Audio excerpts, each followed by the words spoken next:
Seat sharing ऐसा मुद्दा है जिसे अगर गठबंधन ने सुलझा लिया तो बाकी चेहरा, संयोजक, चुनावी कार्यक्रम जैसे मुद्दे आसानी से सुलझ सकते हैं। गठबंधन की दिल्ली बैठक में यह तय हुआ है कि 31 दिसंबर तक सीटों का बंटवारा तय कर लिया जाए और फिर साझा रैलियां, सभाएं और कॉमन मिनिमम प्रोग्राम पर बात कर ली जाए। लेकिन जहां हर राज्य में गठबंधन के साथियों की आपस में ही एक एक सीट पर तगड़ी लड़ाई हो, वहां सीटों का बंटवारा क्या इतनी जल्दी संभव हो पाएगा?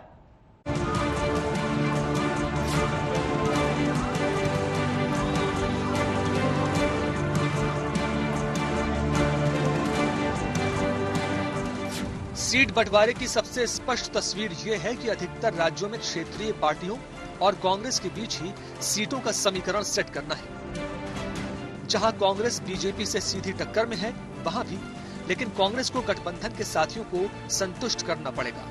राज्यवार स्थिति समझाते हैं। दिल्ली में कांग्रेस को आम आदमी पार्टी से, पंजाब में कांग्रेस को आम आदमी पार्टी से, हरियाणा में भी कांग्रेस के सामने आम आदमी पार्टी सीटों को लेकर अपना दावा रखेगी। इसी तरह पश्चिम बंगाल में कांग्रेस को टीएमसी से सीटों का बंटवारा करना है।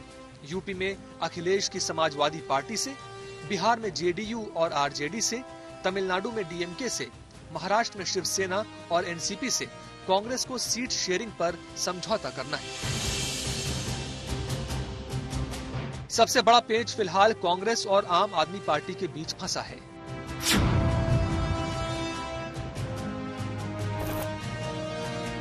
गठबंधन की मीटिंग से पहले ही केजरीवाल ने बयान दिया कि उन्हें चंडीगढ़ सहित पंजाब की सभी 12 सीटों पर चुनाव लड़ने दिया जाए।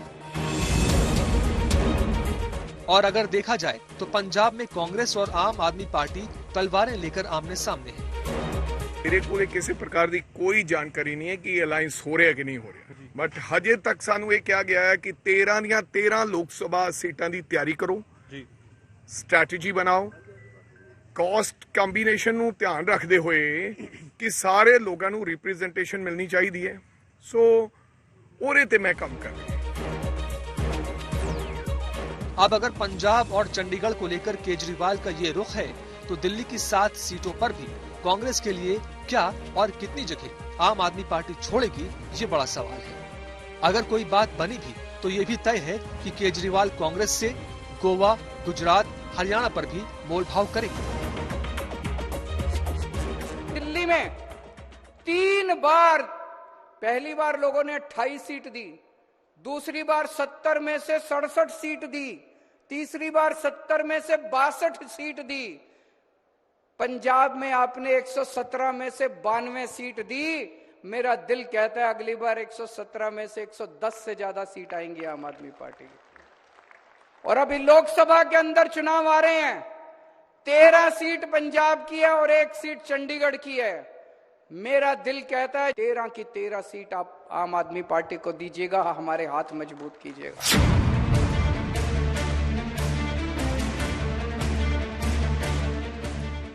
80 सीटों वाले उत्तर प्रदेश में भी सीट शेयरिंग की राह आसान नहीं है, क्योंकि कांग्रेस और समाजवादी पार्टी के रिश्ते हाल के दिनों में काफी तल्ख हुए थे।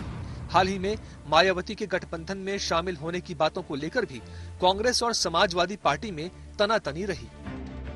अगर ये मुझे पहले दिन पता होता कि विधानसभा स्तर पर कोई गठबंधन नहीं है इंडिया का, तो हम उसमें कभी मिलने नहीं जाती हमारी पार्टी के लोग, न अपनी हम सूची देते कांग्रेस के लोगों को, न कांग्रेस के लोगों का फोन उठाते।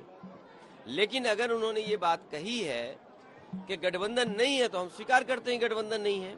और गठबंधन अगर केवल उत्तर प्रदेश में केंद्र के लिए होगा तो उस समय विचार किया जाएगा।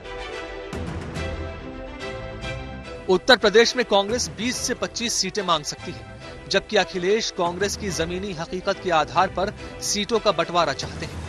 कांग्रेस के पास यूपी से सिर्फ 1 सांसद है और वो रायबरेली से सोनिया गांधी है। यूपी में राष्ट्रीय लोकदल भी है और पश्चिमी उत्तर प्रदेश में इसका अच्छा असर है। आरएलडी के साथ भी समाजवादी पार्टी को सीटों का बंटवारा करना है।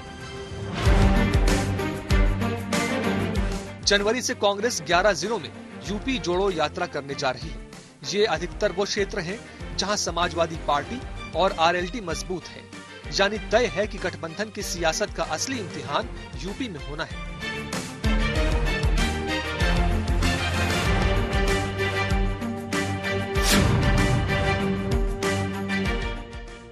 यूपी के बाद 48 सीटों के साथ सबसे अधिक लोकसभा सीटों वाला राज्य महाराष्ट्र है।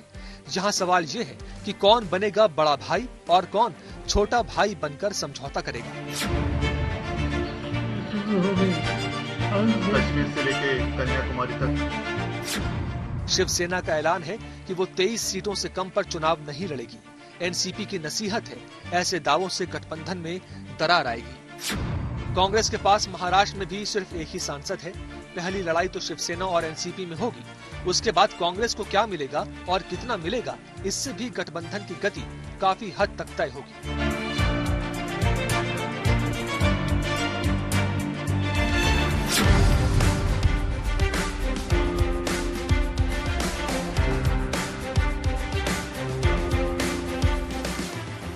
यूपी महाराष्ट्र के बाद 42 सीटों के साथ पश्चिम बंगाल तीसरे नंबर पर आता है। यहाँ कांग्रेस के सिर्फ 2 सांसद हैं। अब कांग्रेस को यहाँ कौन अपनी जमीन देगा, ये बड़ा सवाल होगा, क्योंकि पश्चिम बंगाल में न ममता न ही लेफ्ट अपनी जमीन में से कांग्रेस को हिस्सा देना चाहते हैं। Bengal, you know that they have only 2 seats.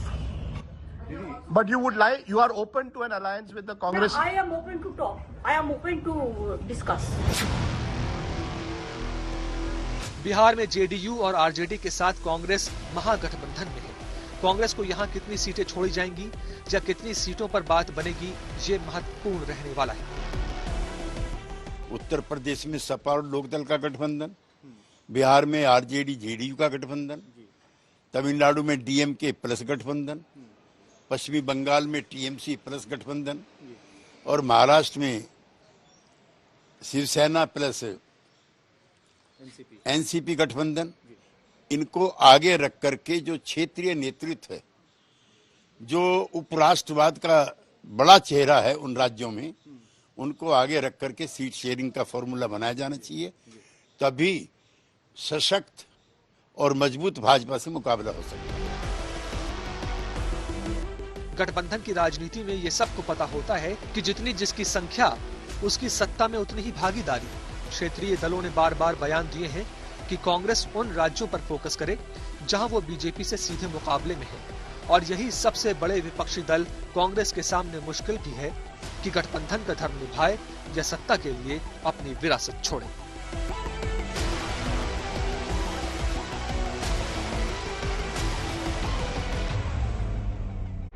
गठबंधन की चौथी बैठक से नीतीश बीच में उठकर चले गए थे। ये कहा गया कि नीतीश प्रधानमंत्री पद की उम्मीदवारी से अपना नाम कटते देख गुस्सा गए। कुछ लोगों का यह भी कहना रहा कि कन्वीनर न बनने पर उनकी नाराजगी रही। अब राहुल गांधी ने उनसे फोन पर बात की है, तो फिर से ये चर्चा चली है कि गठबंधन में सब ठीक है। हालांकि हर मीटिंग के बाद हर बार नीतीश कुमार के रूठने की खबरें सामने आती रही हैं। केवल नीतीश ही क्यों, कभी केजरीवाल, कभी ममता, कभी पवार, किसी न किसी मुद्दे पर नाराजगी सबकी चलती रही है। आखिर अगर दल मिल रहे हैं तो दिल क्यों नहीं मिल पा रहे? चिंगारी है तभी कहीं पर धुआं है, वरना बार बार अलग अलग मुद्दों पर नीतीश कुमार को इतना गुस्सा क्यों आता है? दिल्ली की बैठक में नीतीश कुमार हिंदी के प्रयोग को लेकर गुस्सा हुए और कहा जाता है कि यह गुस्सा खड़गे के पीएम पद उम्मीदवार नाम के बाद अधिक आया। इसके बाद नीतीश बैठक से चले गए। नीतीश नाराज थे कि उनके हिंदी के भाषण को स्टालिन के आग्रह के बाद तमिल अनुवाद के लिए क्यों कहा गया। इससे पहले भी नीतीश कुमार की नाराजगी की खबरें और उनके बयान आते रहे। गठबंधन के नाम इंडिया को लेकर नीतीश की नाराजगी की बात उठी। गठबंधन का काम आगे बढ़ाने में देरी को लेकर कांग्रेस पर नाराज हुए। नीतीश का आरोप था कि कांग्रेस विधानसभा चुनावों में व्यस्त है। संयोजक पद पर उनका नाम कहीं न लिए जाने को लेकर भी नीतीश की नाराजगी की बातें कही जाती रही हैं। नीतीश हर बार किसी भी तरह की नाराजगी को सिरे से नकारते रहे, लेकिन हर गठबंधन बैठक के साथ जिस तरह पीएम पद के लिए उनकी दावेदारी के पोस्टर लगते हैं, उससे साफ पता चलता है कि कुछ तो है जिसकी पर्दादारी है। बात सिर्फ पोस्टर्स तक सीमित नहीं, बल्कि खुलकर जेडीयू के नेता नीतीश के पक्ष में माहौल बनाते रहते हैं। माननीय मुख्यमंत्री बिहार प्रदेश, जो बिहार के विकास पुरुष हैं और जिन्होंने बिहार के विकास को एक नई दिशा और दशा दी और बिहार को जिन्होंने एक पहचान दिया, उनको इंडिया गठबंधन को प्रधानमंत्री का दावेदार, प्रधानमंत्री का उम्मीदवार घोषित कर देना चाहिए। अगर इंडिया गठबंधन मुख्यमंत्री नीतीश कुमार जी को प्रधानमंत्री का उम्मीदवार उम्मीदवार घोषित करके, तो मुझे लगता है इससे इंडिया गठबंधन को काफी फायदा होगा, क्योंकि इंडिया गठबंधन में वही ऐसे नेता है जो काफी स्वच्छ छवि और ईमानदार छवि के नेता है, और उनके नेतृत्व में अगर हम चुनाव लड़ते हैं तो 2024 का जो चुनाव है, जो हम भाजपा के अगेंस्ट में लड़ रहे हैं, भाजपा के विरोध में लड़ रहे हैं, तो 2024 का चुनाव यदि हम अपना प्रधानमंत्री का चेहरा श्री नीतीश कुमार जी को बनाते हैं तभी जाके हम विजयी हो पाएंगे, वरना किसी दूसरे इंडिया गठबंधन में कोई वैसा दूसरा चेहरा नहीं है जिसको हम आगे करके और प्रधानमंत्री का चेहरा बना के चुनाव लड़ें। गठबंधन में ही सामना के जरिए शिवसेना भी गठबंधन की कार्यशैली पर प्रश्न चिन्ह खड़े करती रही है, और ममता बनर्जी तो खुलकर अक्सर सामने आ ही जाती है। मेरे को पता जिसमें नहीं है उसमें आप क्यों हमको पूछ रहा है? मेरे को पता नहीं है, मेरे को जानकारी नहीं है, इसी के लिए मैंने बाहर में प्रोग्राम रख दिया नॉर्थ बंगाल टूर में। उधर में हमारा 6-7 दिन का प्रोग्राम है, तो मेरे को जानकारी होता तो हम थोड़ा ही प्रोग्राम रखता, हम जरूर जाते, लेकिन हमारे पास कोई जानकारी नहीं है, इसी के लिए हम नॉर्थ बंगाल टूर में जा रहा है। गठबंधन की तीसरी बैठक मुंबई में हुई। मुंबई में गठबंधन की तीसरी बैठक में कई कोऑर्डिनेशन कमेटियां बनी, काम बांटा गया, लक्ष्य तय किए गए। वो सब अब कहीं चर्चाओं में भी नहीं है। ऐसा माना जा रहा है कि राहें आसान नहीं है गठबंधन की, लेकिन अगर फिर भी कोई बात बनती है तो 2024 का चुनाव दिलचस्प होना तय है।